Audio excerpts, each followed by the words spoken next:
This episode of Important If True is brought to you by Quip. Convenient, nicely designed, compact electric toothbrushes with brush head refills every 3 months. And if you go to tryquip.com/thumbs, you can get $10 off your first brush head refill. That's tryquip.com/thumbs. Full host cam. You want that full house cam. I do. I've got it. Show me all the blueprints. Full host cam. Full host cam. Full house. Full house. Fuller house cam. Fuller Full host cam. Hoist cam. Hoist cam. Call me. Welcome to the hoist cam. Call me full hoist cam. Hoist cam. Hoist cam. Hoist cam. Hoisted. Hoisted. Fuller hoist cam is also definitely someone. Fuller hoist cam. Yeah, so that's the Netflix version Yeah, of Full sure, Hoist that's- Cam. yeah. But it's also executive produced by Fuller Hoist Cam. Yeah. Is Fuller Fuller. Fuller hoist Fuller? cam? Yeah. What the hell is that? Ferris Is that a Fuller? German name? It is now. It's not. I'm not from around here. Yeah, there's a lot of hoist cams in this county. Coming at you live from Hoist Cam Tower. Hoist cam, USA. Oh. Oh, you don't like this great warm-up?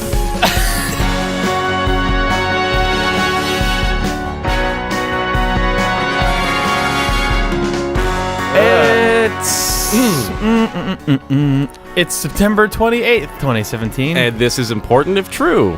From Idle Thumbs, I am Chris Remo. I am Nick Brecken. I am Jake Rodkin. Welcome. Thank you. Chris. Welcome, everyone. Ah, thanks, Chris. You seem so relieved, Jake. Podcasts. Whew, close call there. After a week of not being on a podcast. Yeah, God, Yeah. I didn't know if I You would ever almost- be on a podcast again. But now here you I are. am. Here you are. Thank God. Yeah. Whew. Well, I got a bone to pick with you, Chris. Okay. That was a weird There's no sag involved. Yeah. Just laying it out there. Okay. I mean, all right. So what? Two podcasts ago, maybe I endorsed peanut butter and jelly sandwiches, and I didn't receive, I think, kind of the earnestness that is implied in the endorsement segment. There was a lot of derision, as I recall. Oh, my derision was entirely earnest. Well, yeah, I'm aware of that. But since then, two things. Mm-hmm. So one, I want to just read a quick email. Okay.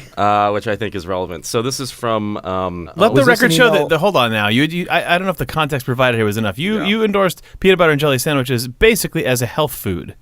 Well, Your sentence was they are healthy, and Chris's sentence Yeah. was no, they aren't, and your sentence was yes, they are. Yeah, all right. That was the basis of my objection. It's not so much that I object.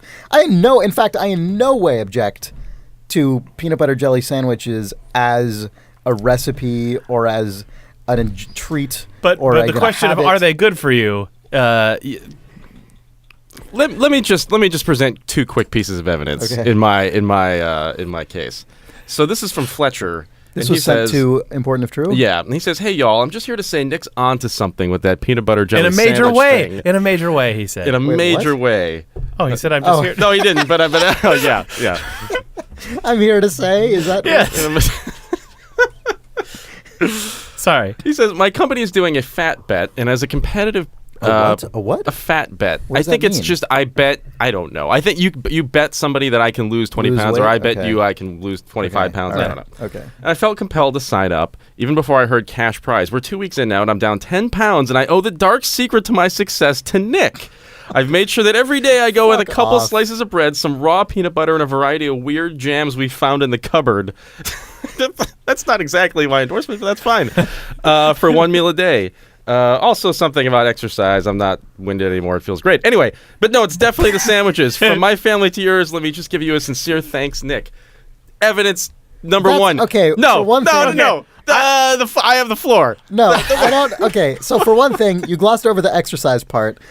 Also, No, he did. I that was not. Okay, I it's did an not email. insert. It's written text. You Yeah. chose how to read the text. Correct. That's the subjective choice. Correct. Also, what the hell is the deal with all of the weird jams? Yeah, Why no. is there? He said there are 20 weird jams. Why are there What was this 20 weird jams? What was this and what do person's they name? consist of? Fletcher. Fletcher, yeah, Fletcher endorses eating haunted, possibly body internals rending jam Yeah, to make you laxative jams. Yeah. I don't know. Who's to say? Who is to say? eat a haunted sandwich from the back of your cupboard and exercise. The other piece of evidence that I will provide. It's actually something I thought of, I think, when you and I were hanging out or something. But I remembered that this year there was a massive expose on the National Basketball Association and their love of peanut butter and jelly. And so I went and looked back, and yes, I'm just going to quote from this fine piece of journalism. So this is an article called "The NBA's Secret Addiction" by Baxter Holmes in ESPN. Okay. And I saw this article because we were hanging out or something, and you had Yes. mentioned it to me, and Yes. I looked it up and read it. so it essentially outlines the story of how the NBA has become obsessed with peanut butter and jelly. The origin of this is actually hilarious. So Kevin Garnett, who was a longtime NBA player, is no longer playing, but he's an all-star or whatever. He was just hanging out before a game and complaining to the Celtics strength and conditioning coach, and he said, "Man, I could go for a PB&J."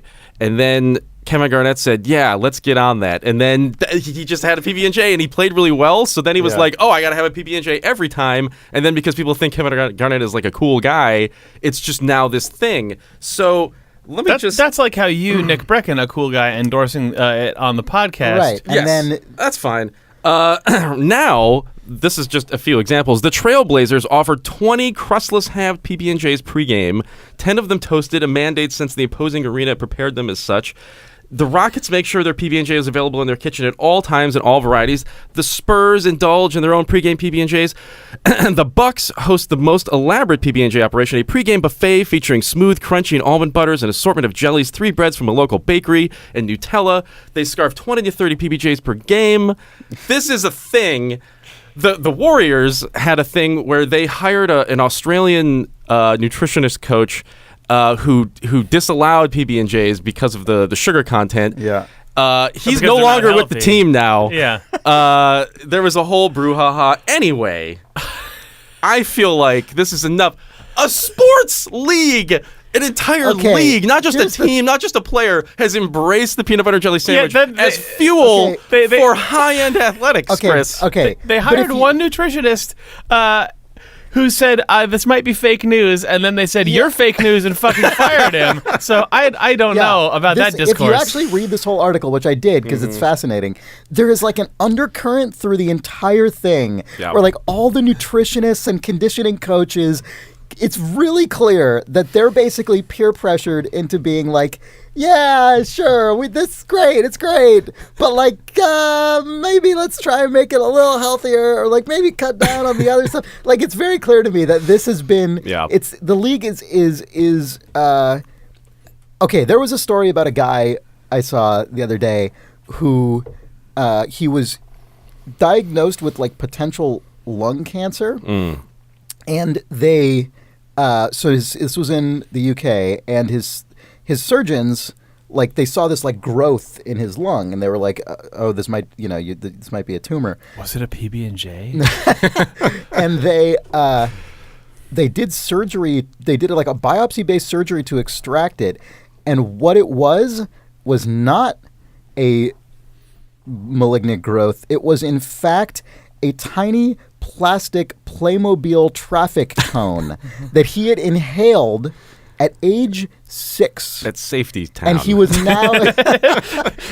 now in his like 40s or something, had lived his entire life Wow. with a Playmobil traffic cone, like a 2-centimeter Playmobil traffic cone inside of his lungs.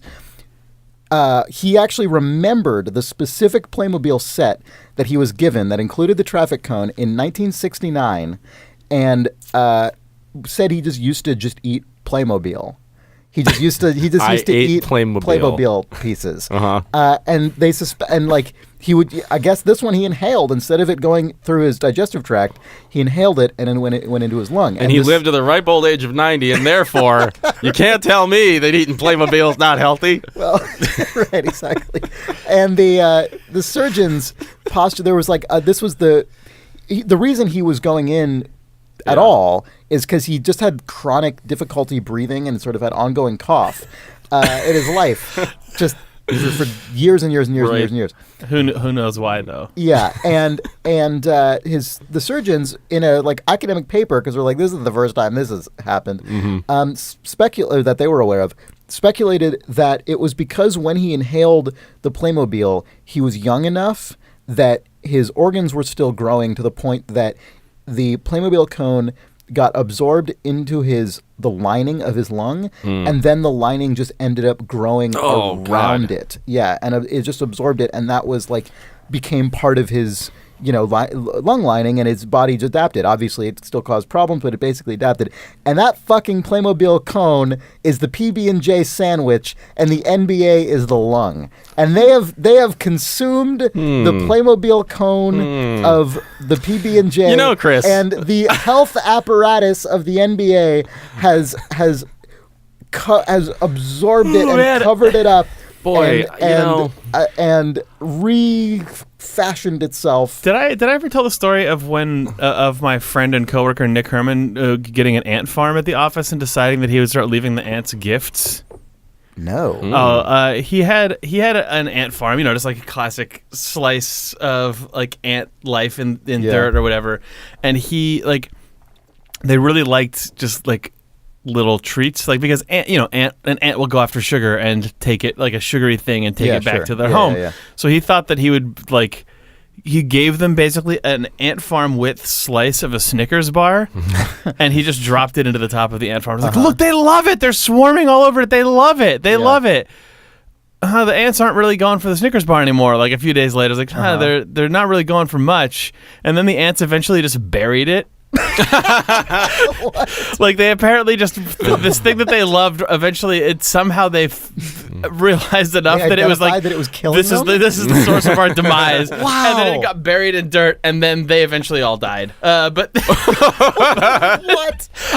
They performed a weird ritual, and then it was went really extinct. bleak. Where they're like, this thing that we love, it's actually horrible.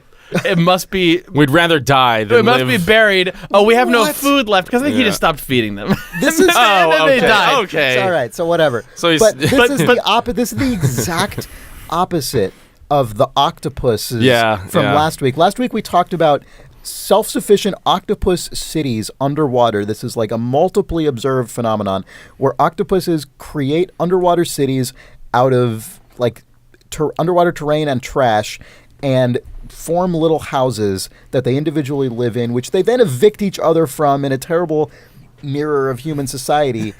They're acting out all of our worst impulses. Ants apparently have the exact opposite instinct, where they understand something is like harmful and poisonous to their society at large, and then bury it and keep away from it. I think That's it might just be that fascinating. ants live on a quicker time scale than we do. Like, I think that we'll What do you eventually mean? see the NBA bury their peanut butter and jelly sandwiches. That guy's lung buried that traffic and then cone. all die.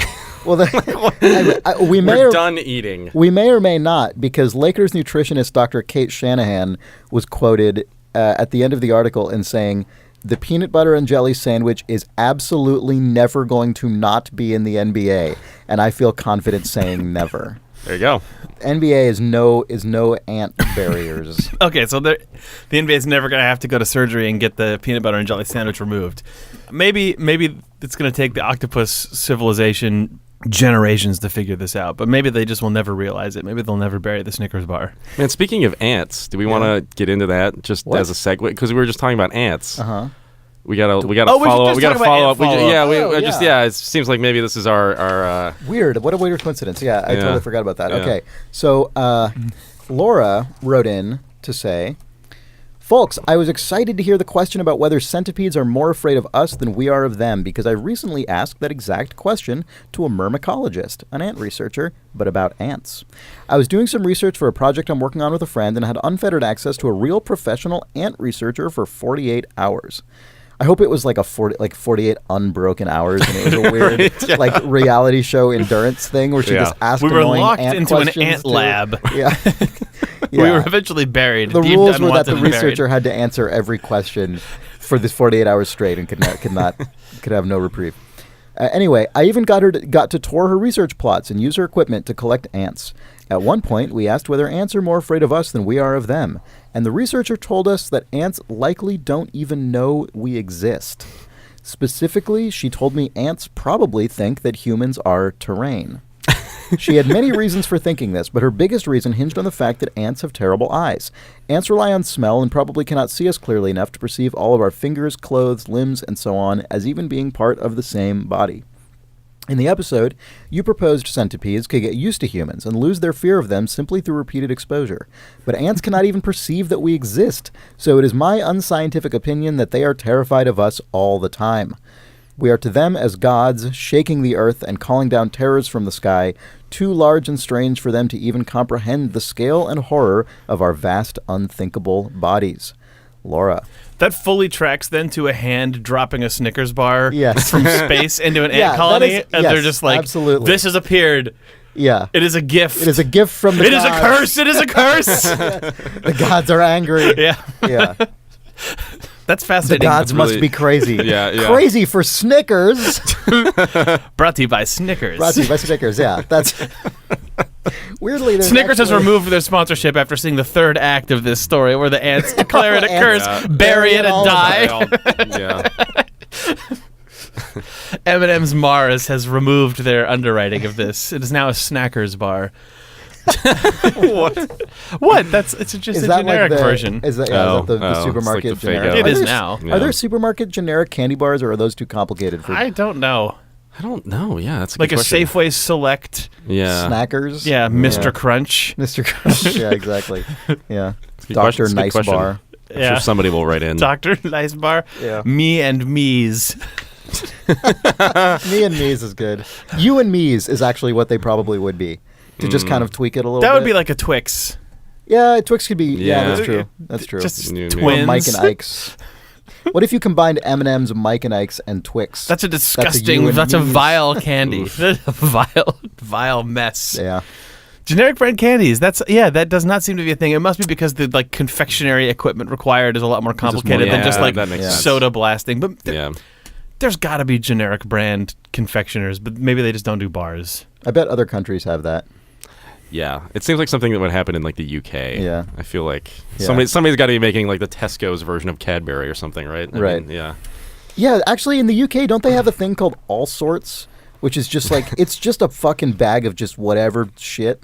It's just a bunch of candy shit that they put in a bag, and it's just a bunch of different kinds, and it's literally just called All Sorts. That exists in the United States, kind of like, but it's now become its own sort of like specific brand. Like if you can get a candy bridge mix, which is that like for playing bridge with? what a bridge mix is just an assortment of all of the different sort of like unwrapped candies that a candy confection company makes. Like Jelly Belly does a licorice bridge mix, which is all of their licorice. I've never heard of this. And it's the origin of the phrase bridge mix is unknown because all definitions are basically apocryphal, whether it's a candy mix specifically for playing bridge or if it's known because of an assortment of candy that fell off of the bridge of one particular confectioner, like off like candy That's that falls such off. shit. That's such Yeah, trash. that's what was claimed is that it's like Because it fell off a bridge and what? Someone found no, it? no, no, and like was multiple- like a conveyor belt in a Yeah. factory. It Oh. all the stuff like the It all got mixed. irregulars Yeah. basically that falls off, and then you can just sell Okay, a bag okay, of the okay. bridge mix, which is just the shit Yeah. that fell off of the. I of was- the no, I was imagining And then more- there's the truck mix, Two- yeah, which is two- the stolen two- candy that falls off a truck. Yes, M&M's and Mars crashed into each other. Two delivery trucks. Two competing Yeah. delivery They- trucks. they- crashed the each other. M&M's Mars Fell off a bridge mix. Two Right. delivery men fell to their death, but then they have happy aftermath. Yes. Is that all the candy mixed together? And some passersby Yeah. enjoyed what would be known for all time as bridge mix. Yes. They then buried it. Yeah. And the 2 truck drivers died in that spot. Yeah. It was first thought to be a gift. Then they tasted it, realized it was gross. Yeah. Buried it. And buried it next to the corpses Next to the of 2 of their graves. deliverers. Right. And then it was dug up, and now everyone enjoys it. That's just the whole genesis. I At think, is like Halloween, a at 30-second Halloween, ad they for, bring like- back the bridge Yeah, Bring mix. back this weird Right, old yeah. bridge mix that they made a weird old jam out of. Yeah. And we eat that every day in our weight gain sandwiches. This is maybe the stupidest opening to this podcast we've ever done yet. Good Lord. All right, let's do an email. Unless you guys have anything to say about this. No, let's move on to the Let's intelligent move on to the material. intelligent Yeah, material. yeah. What if you were a baby and a robot? Well, you're half right. Kevin writes, "Hello, Thumbs. Let's say there was a knock on your front door on a Saturday morning, and outside was you at age 10, seemingly transported to the future. You have to take care of yourself for the whole weekend. What do you do? Where do you go? What do you eat? Do you think the young version of you would be impressed by your life? Do you think either of you would have a fun time?" Reading this email actually put me into quite a crisis Interesting. about which version of me would potentially do Be cooler?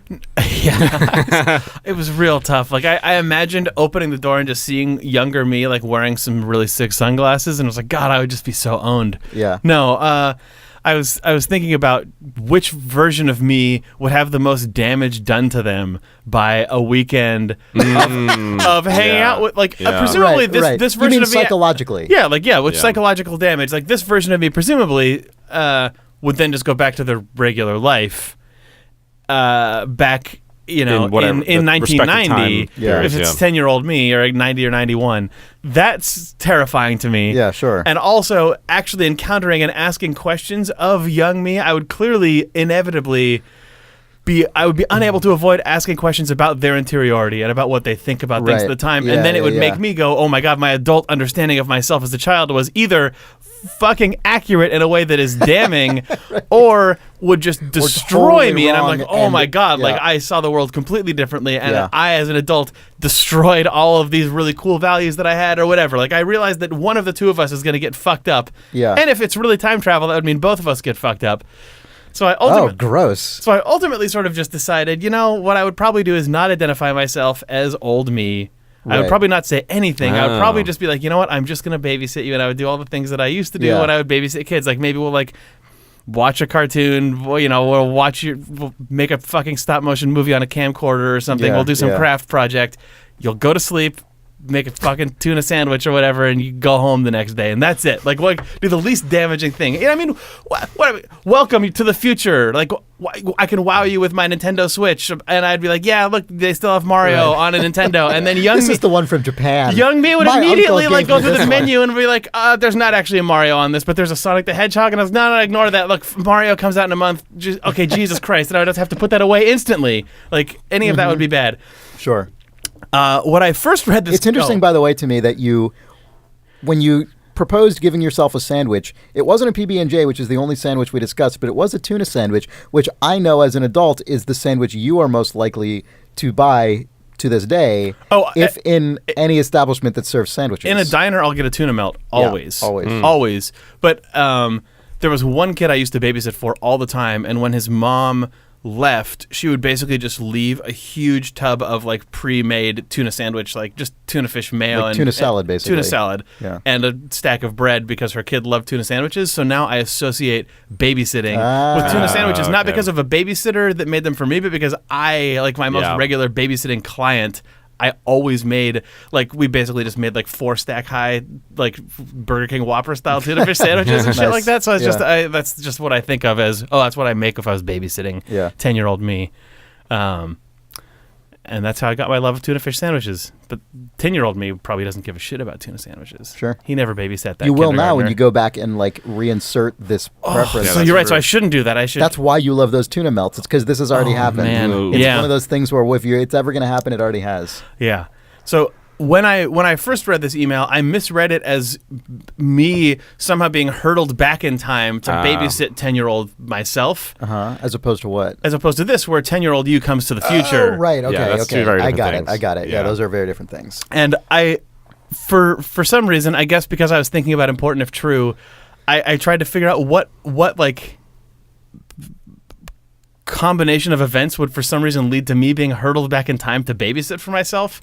And the stupid hypothetical situation that I came up with was this is my pitch for this inevitable hit franchise. So that my parents at some point before, like, I was babysat just by like neighbor kids, but if maybe before my parents made that connection, they put an ad out somewhere for a babysitting service. That ad listing then ended up wherever it was, getting acquired by someone who then eventually became a babysitter app developer. That app platform continued to, because babysitting apps are a fucking thing. If you're looking for a babysitter these days, you can sign on and find a babysitter, which freaks me out. But whatever. Why, because you're hiring a stranger to come to your home and look at your children? Yes, it's really weird to me, but whatever. The idea that data that my parents put out looking for the perfect babysitter for Jake Rodkin. Yeah.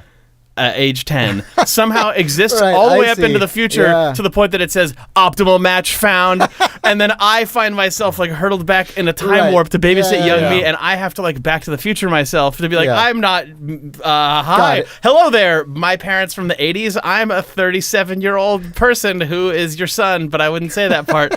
Anyway, I guess I'm stuck here and I have to take care of your child quietly. Okay. One, that's definitely like a Disney Channel original movie for sure. Yeah. Also, do you think... Okay, so your 10-year-old self would definitely not recognize you. No. Right? No way. Kids are too like self-absorbed and stupid to But do you think your parents would somehow intuit? I don't think would that they they think would. you're like weirdly familiar looking? They might think that I'm kind of turning. You kind of. But that's exactly what would happen in that movie, though. Yeah, I mean, that's just literally just Back to the Future to a certain point. That there's something about you. True. I would just be a Back to the Future. I would basically enter myself into an 80s movie pastiche where not only am I time traveling to visit my parents, but I'm stuck in a babysitting adventure. Right. Yeah. Like Jesus. Yeah. So did you come to any conclusions about what would occur? No, the same horrible collapse happened. I'm like, God, I can't fuck this up. I would just have to like make a fucking sandwich and like. Too bad the reality is so mundane. I would. Oh wait, what the fuck would I like? Cool. I would if I wanted to go out and explore the world of that time. I would be a fucking shitty babysitter. Yeah, but come with me, kid. Let's explore my hometown as I remember it. Oh, it's different than it is now. Like, yeah, but you already know that you're okay. Right? So whatever. Like so you're saying that it's inevitable. Yeah. Yeah, you just do whatever the hell you want. Like you already know that you're an adult. You turned out fine. Yeah. What difference does it make? I guess so you're saying this is we're in the sort of fate model of time travel in this case, as opposed to the I can change the past model. Well, of you time could travel. try it. Just get in there and just fucking sock him in the face and see if you have any weird problems. Like cut a finger off and then just see it disappear? Like, what? I punch my childhood self in the face, and then it just hard cuts like to a church bell and my grave. Camera pans to the left. Here lies peanut butter and jelly sandwich. Yeah, exactly. It's just, I wonder if this will work. Dong, like just. My parents now old, not even old, just something like 1997. I die because that sets me on some sort of life of crime. How does that even work? Who like? Yeah, what happens to you? He was punched by a ghost, is what the tombstone says. Yeah. My parents are like, did we even get a babysitter for that night? I thought we did. Right. God, that who is, like, was that? actually messing with my brain. Yeah, I know. Well, so this is why this is bad. But I would probably just show me like how much better I am at Nintendo, or like some like cool tricks. What if you're not? I am. Fair enough. That's a very Braconian response. Well, I would be. What would you guys do if you were babysitting young you? I would watch all of that hilarious early to mid 90s like graphic design shit on television with an eye that is totally different than the one I had at the time. So you would do babysitter things, but you would appreciate them for I would that be like, era's this is hilarious. Like, look at this. This is crazy. This is what the 90s were like. And you know what I mean? It would be so weird to be able to experience another time period with its own specific aesthetic as it's actually happening, but with all of the knowledge and sort of retrospective, like comparative understanding that you have from the future. What if that would just be crazy? What if young you comes to the present though? You're like, dude, check it out. Tweets are 280 characters now. Sick. How much backfill would you have to do to explain that shit? Oh my God. You can just say a sort of short message on the internet, but now it's a slightly longer one than it was. Did young you know like what a bulletin board system was when you were 10? When I Did was you know what a 10? modem was? I mean, I was using modems when I was 10. Yeah, maybe. It would have been right on the... I don't... It might have been after that. I think it might have been a few years later than that for me. But you could just say it was for the sake of discussion, yeah. This is why this is bad. This is why this is fundamentally bad, by the Yeah. way. Why the idea of any of us encountering our childhood self is bad. Yeah. Because you explain anything new and cool, and then you would immediately want to try and unpack it and explain it, and then it would immediately reveal the horrible complexity of our time, and hopefully that stuff would just wash over and just of being alive. What if like you could- hopefully that would But just as a wash over babysitter, you're 10-year-old you. supposed to conceal all of that, so it is a contradictory. You know what I mean? Like as an adult figure in front of a kid, you're not really supposed to unpack anything too like existentially terrifying. No, but then the temptation would be so great to So just you're be like, like, oh, you know what? oh You my know what? God. 10-year-old me would love. 10-year-old me would love Vines, and then you're like, fuck, Vines don't exist anymore. And you're like, oh, well, there was a thing called Vine, and it was hilarious. Geez. And by was, I mean will have been. Yeah. Yeah. Look, Mario's 3D now. It's never been as good as the 2D ones. So, but whatever. Yeah, it would be just a downer. What if you could go back in time to babysit a different one of us? Oh. Like, what if you could go back in time to babysit 10-year-old Nick Brecken? That would be weird. Oh, I would just sort of cradle a crying child as my assumption, and just be like, it's going to be okay. I would go back and You give turn you- out great. I would go back and make you Let's peanut play butter and jelly X-Wing. sandwiches, but I would put something gross in it, I just see. so that you would. Yeah. You would What? I would Wait a lose minute the- now. You're yeah. opening a totally different avenue here. What do you mean?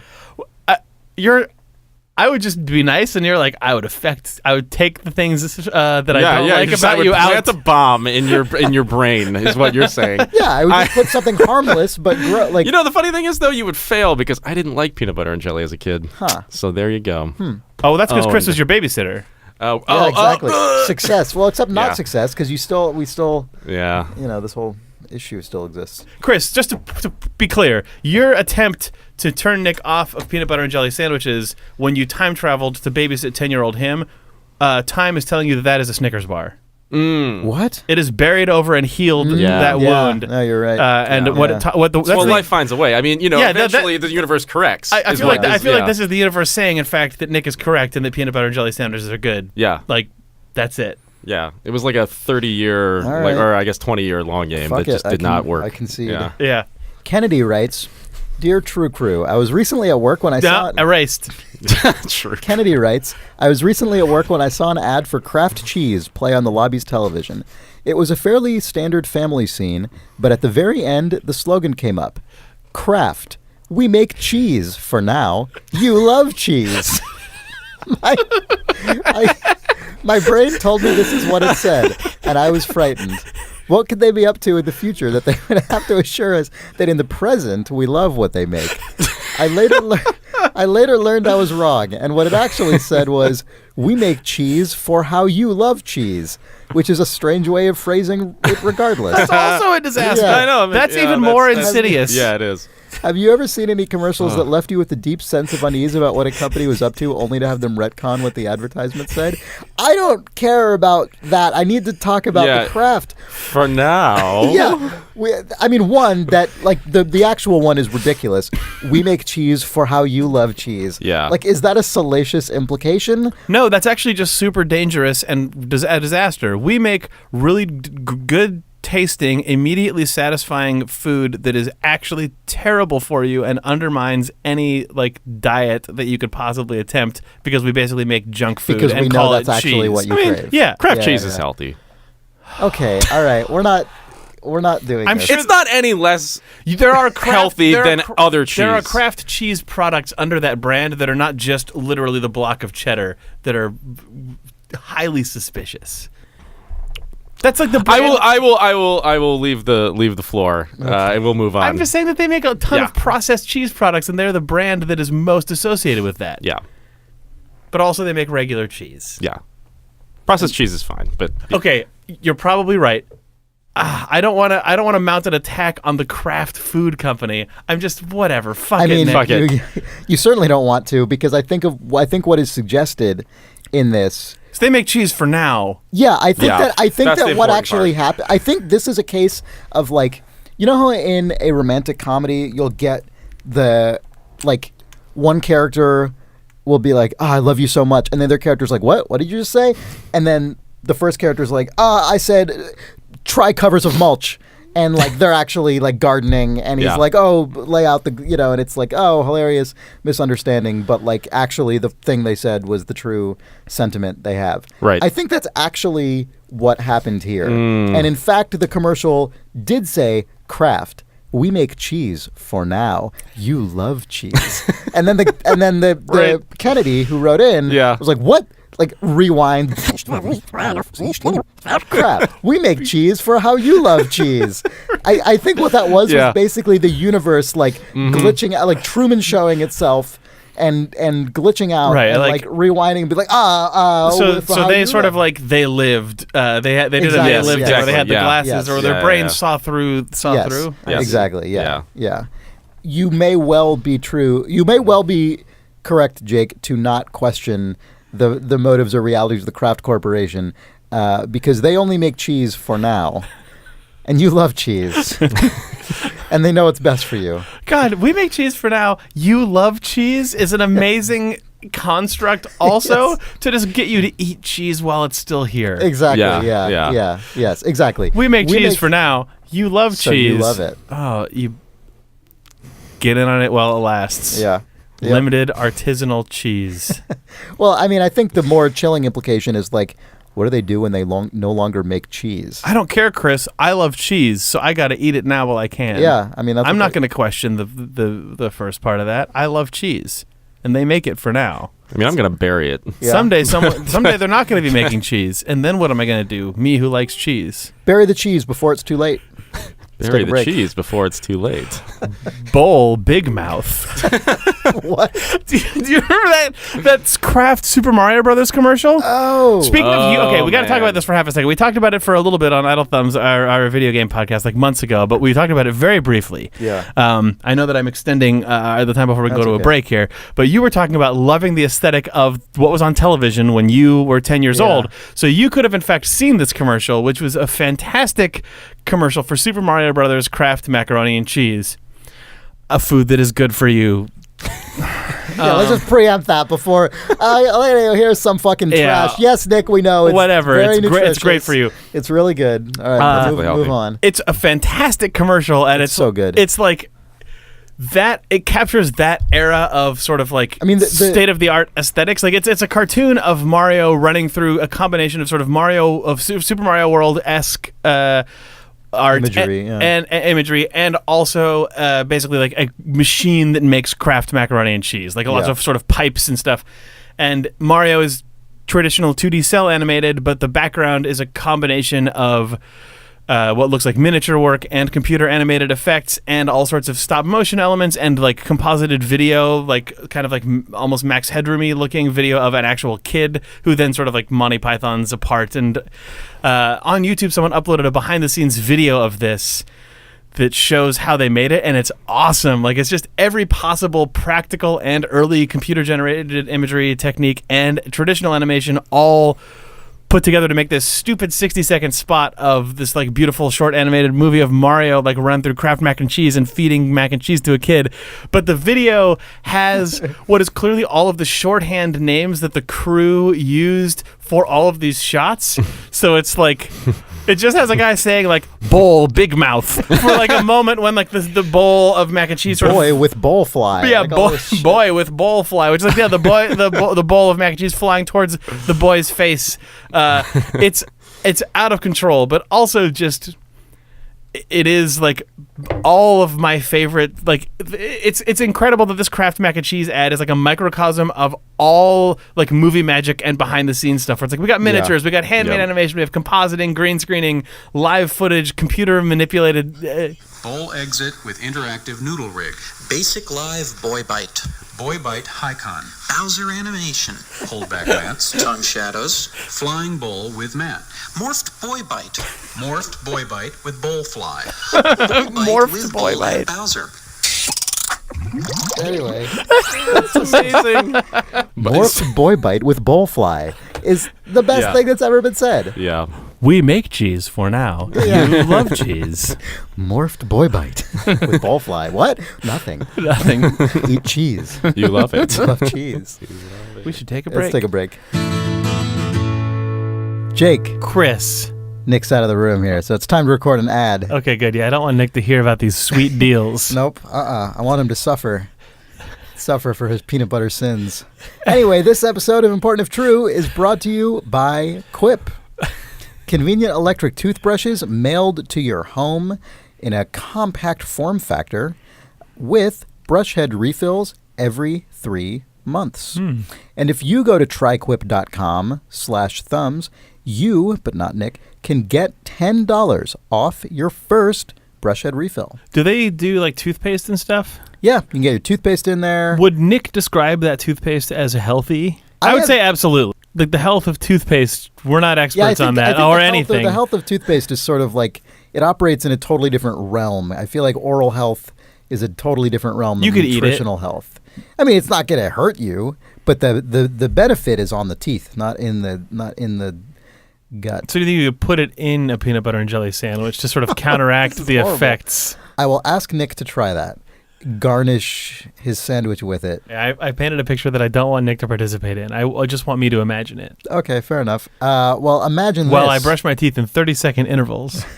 Exactly. That's what this toothbrush will help you do. And if you go to tryquip.com/thumbs, you can get one yourself with $10 off your first brush head refill. Wow. Wow, indeed. Fuck. Nick. All right. We're back. I think we're back. Yeah, we're back. All right, let's be back. Daniel writes, "Hi all. A few weeks back, one of you mentioned elevators and their call buttons. It reminded me of this New Yorker story about a guy who spent a weekend trapped in an elevator, which includes this terrifying fact. In most elevators, at least in any built or installed since the early 90s, the door close button doesn't work. It is there mainly to make you think it works. It does work if, say, a fireman needs to take control. But you need a key and a fire to do that." That's kind of a... Yeah. Okay. What do you think about this? Did you know this already? Will knowing this keep you from pressing the close door button? What other everyday items do you think are programmed to make us think we have control when in fact we don't? PBJs for life. Consider Daniel. this dismaying I observation. know. That's what I That's thought all I as could well. think It just about. Sounds like the Haunted Mansion. from Yeah. Disneyland, yeah. That last question, what other everyday items do you think are programmed to make us think we have control when in fact we don't? I'm going to go ahead and say literally every interactive system that we use in our lives is programmed to make us think we have control when in fact we don't. I'm pretty sure that is like the entire point of Facebook, for instance. Actually, go ahead. Oh, Nick. no, I was just saying we did cover crosswalks like a few episodes Yeah, ago, that's what right? I think that's what exactly Oh, what yeah, he's So, writing yeah, in about. Yeah. Yeah, that's with... Yeah, the reveal that many crosswalks, the button doesn't actually do anything. Yeah. Yeah. I think that really depends on the traffic volume at that intersection, because I know basically for a fact that the crosswalk by my house reacts because of the number of times that I've pressed the button Yeah, sure. seconds after the light has Yeah. changed, and it changes back into my favor because it's a time when there's absolutely no traffic. right. But like I know San Francisco didn't have crosswalk buttons, I believe, far longer than a lot of other places, because there was literally no point, and I think that they eventually put them in.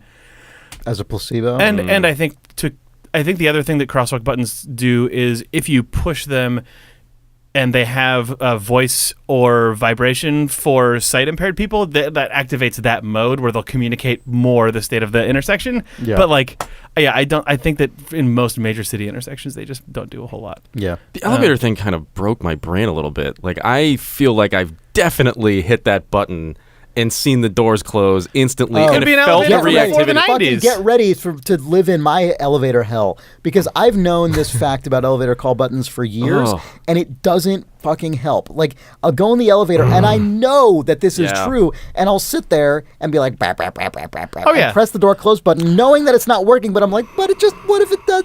Yeah. And sometimes they take forever to close, so I'm sitting there going like, bop, bop, bop, mashing it, Yeah. and it.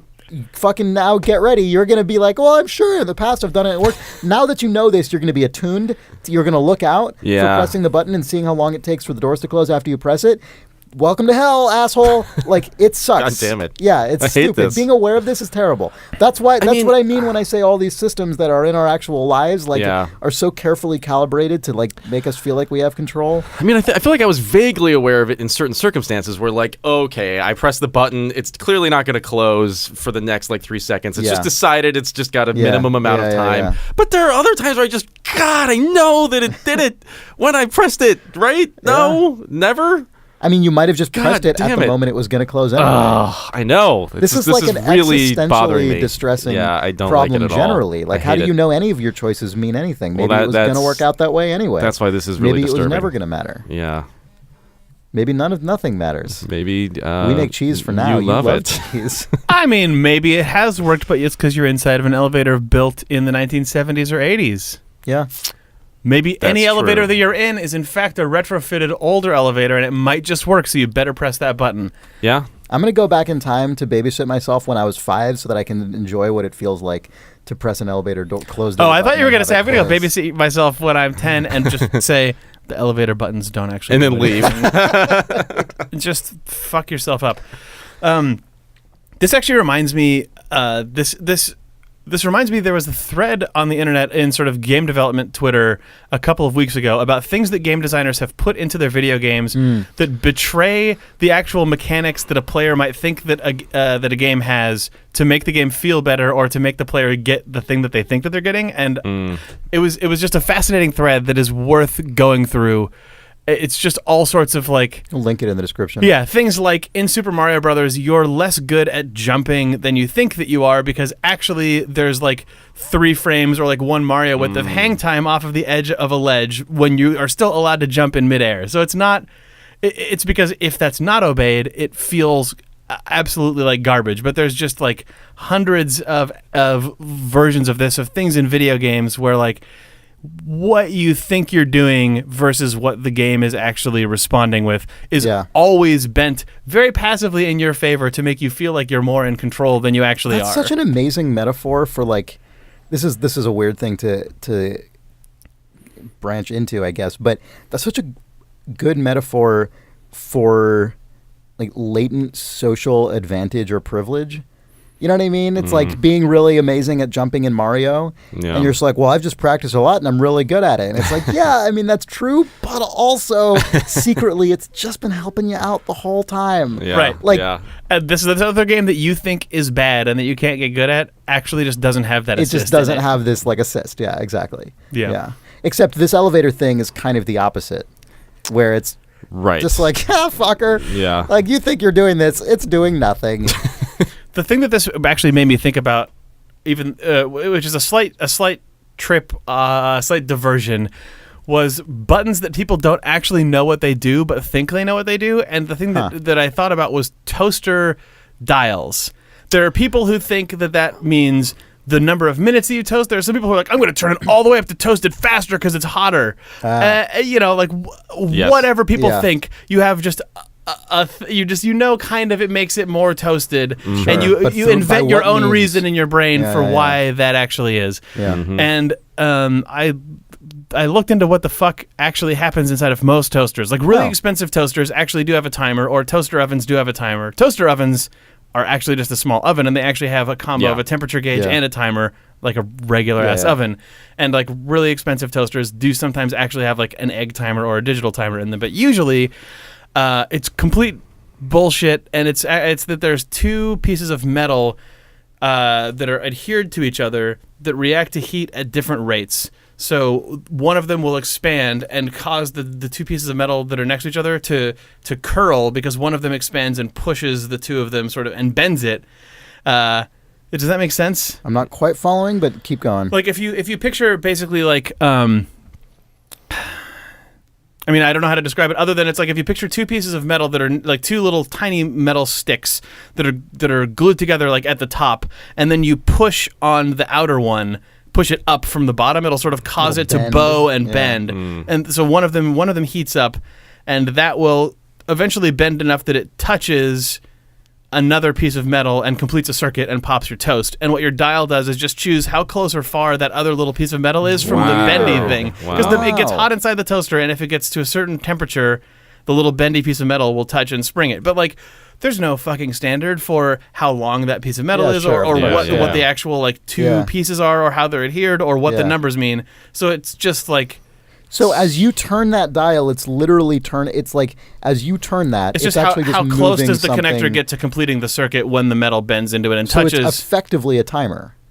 It is, but it's a timer based on it's not. It's a on temperature. It's a thermodynamics thermometer or something. Yeah, Right, When- but I'm saying effectively it's a timer because if you It is. it's like yeah. an abstract timer. It's or rather if the Yeah. things are farther away, it will take It'll take longer. for them Or to an reach each abstract But, other. like, timer. Yeah. How fast does your toaster heat up? How much is that element? Yeah. Does a little bendy thing bend? It also made me wonder if you live somewhere if you live somewhere warm and then you move somewhere incredibly cold, does your toaster preference have to change? It's weird that you say this because I was reading about this recently. Why the fuck were we reading What? about toasters?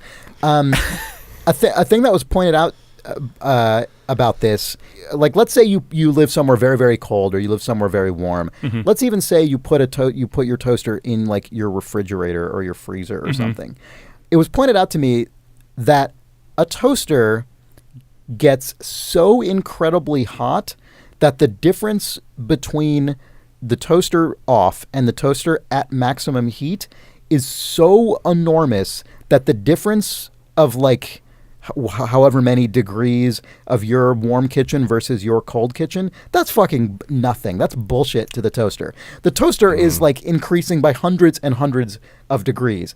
That starting point of like, oh, it was slightly colder in the Okay, ambient so air, the idea- that's worthless compared to the vast. Apparently, the temperatures going on there are so huge that any like human scale temperatures difference is meaningless relative Toasters to don't give a shit, toasters. Don't give a fucking shit about your cold house. or about what the numbers printed outside them mean. It just means it Yeah. will get hotter on my fucking terms. Yep.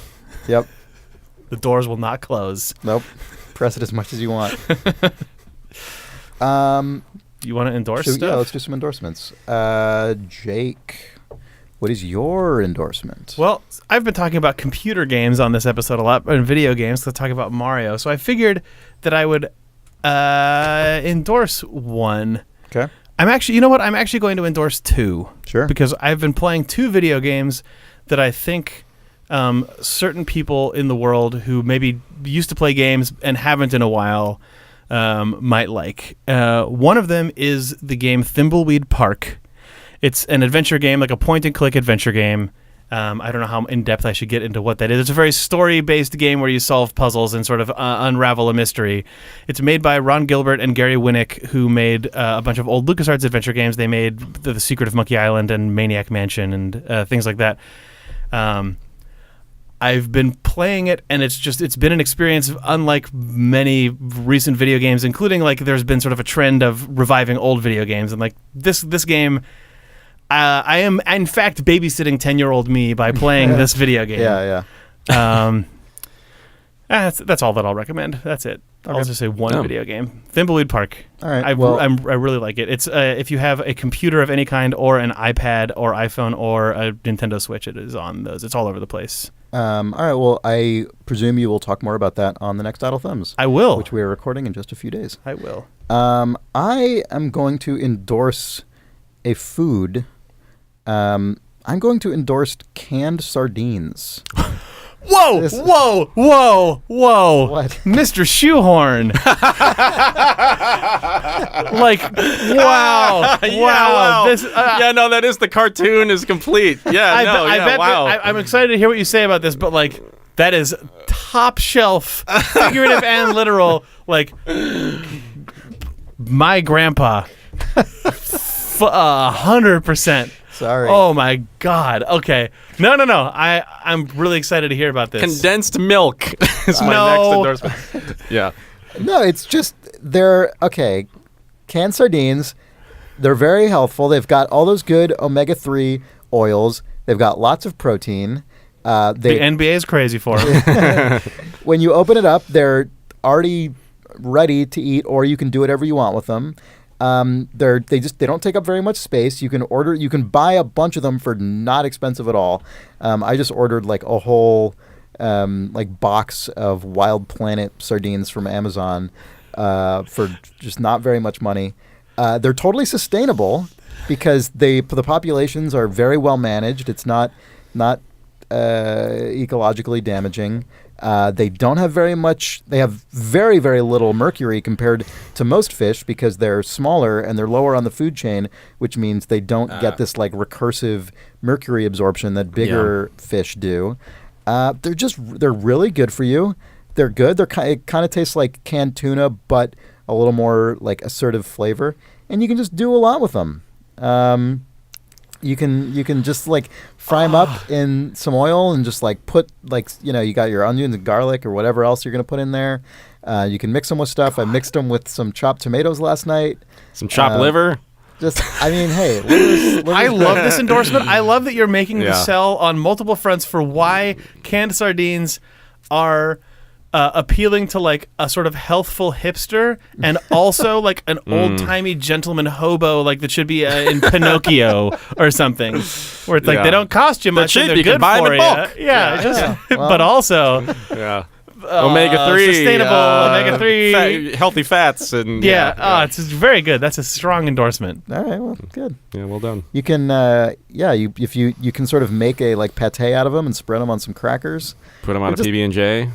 Nope. No, I definitely bet not. you could. Bet you could. It's just good. They're good. I have some. I ended up just bringing a bunch of cans of them into work as well, because they're so space efficient and they're just really fast to get from the canned sardines to a edible nice meal.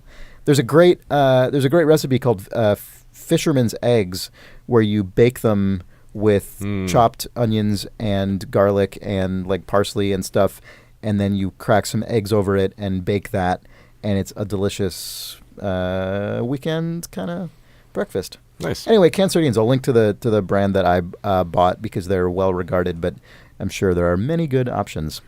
Nick, what do you got? I got a game thing as well. Not A- specifically a a game, game really. thing. I mean, it Game is. thing. So I'm going to endorse StarCraft 2 esports. Now, this is like... What? Yeah, I know. What? What? What? Which podcast is this? I know. What? Here's why I'm making this endorsement. About 3 weeks ago, my girlfriend Janelle, I don't know why StarCraft 2 came up or something, but she has never played the game. She's never Okay. played StarCraft This at is all. a strategy game. Has This never is played a computer strategy yeah, game. has never played a computer strategy game, really. And she was like, oh, that seems interesting. I wonder if I would like it. And it was amazing to me, being somebody who played StarCraft in 1998 and so was like super familiar with everything, how quickly she was able to, one, pick it up, but then two, really enjoy watching it. But going back to it reminded me just how fucking good it is. Like, the Korean League is still going on a regular basis. If you know the fundamentals of what it is, which I, again, like Janelle learned this, I think, in maybe just like a week, she was able to pick up and watch a game. It's so much fun. Like, it is just, it's like watching basketball or hockey or something. But if like you could just suddenly move the net, like match to match or something, or like fundamentally like change how things are working, like the amount of like permutations of surprising things that can happen in the middle of a StarCraft match are just completely unlike any other sport. But it's so balanced that it feels like a sport. This is such an in-depth endorsement. I feel like Yes. you need to find some videos or something that are So decent examples that we can link to, so that someone who has no idea what you're talking about Yeah. you can say, watch this. it's hard to cram all this into 2 minutes. But Janelle watched a few videos that were kind of like beginner, I don't know what I'm doing, here's how you play. But then also I pulled out a few like classic like StarCraft 2 matches that I remembered that were just like, here's an example of why this game is really interesting and just fun to watch. And those two things combined like made a StarCraft 2 fan in like a week. All right. I feel like this yeah. was a tougher sell than some endorsements, but I look forward to your evidence. That We'll we can see. put I mean, in- all right. We link got in the canned thing. sardines. We got StarCraft Well, 2. Yeah. Let's Yeah. move on. But you can, Nick, send me some links and I'll put them in the Okay. in the description. I will. Cool. All right. Well, that is our episode, I think. Mm-hmm. If you have a question for us, you need our advice on anything, need us to work anything through for you, send that to questions@importantiftrue.com. If you've got any problems you're dealing with, you need our consultation. And if you like the show, please consider telling a friend or giving us a review on iTunes. That means a lot, especially passing the word on to people. That is probably the single biggest way we have to actually get the show out to people. So to anyone doing that, thank you so much. Our website is importantiftrue.com, and there you can find all the places that we are on the internet, how to subscribe to the show, watch our YouTube videos, and all that. And on that, we are out. We will be back next week for more of this. From Idle Thumbs, I'm Chris Remo. I'm Nick Brecken. What was that? I'm Nick Brecken. I'm Jake Rodkin. For Idle Thumbs, I'm Chris Remo. I'm Nick Brecken. I'm Jake Rodkin. Fuck you. Keep doing this. For Idle Thumbs, I'm Chris Remo. To me. From Idle Thumbs, I'm Chris Remo. I'm Nick Brecken. And I'm Jake Rodkin. Oh, wow. Yeah. Stay spicy.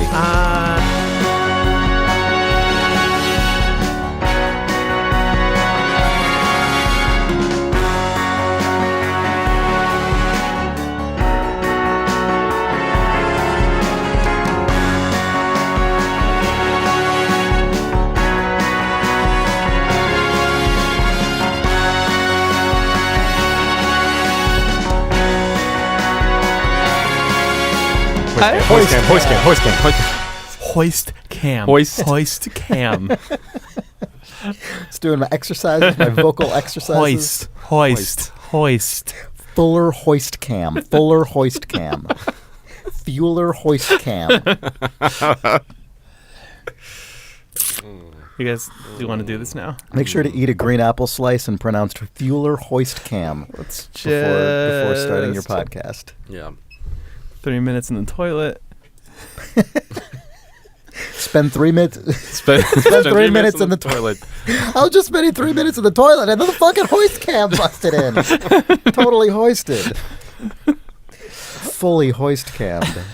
Just had that, I just had that weird Because you were in a sensation of house. hoist cam. Yeah. The Germans have a word for everything.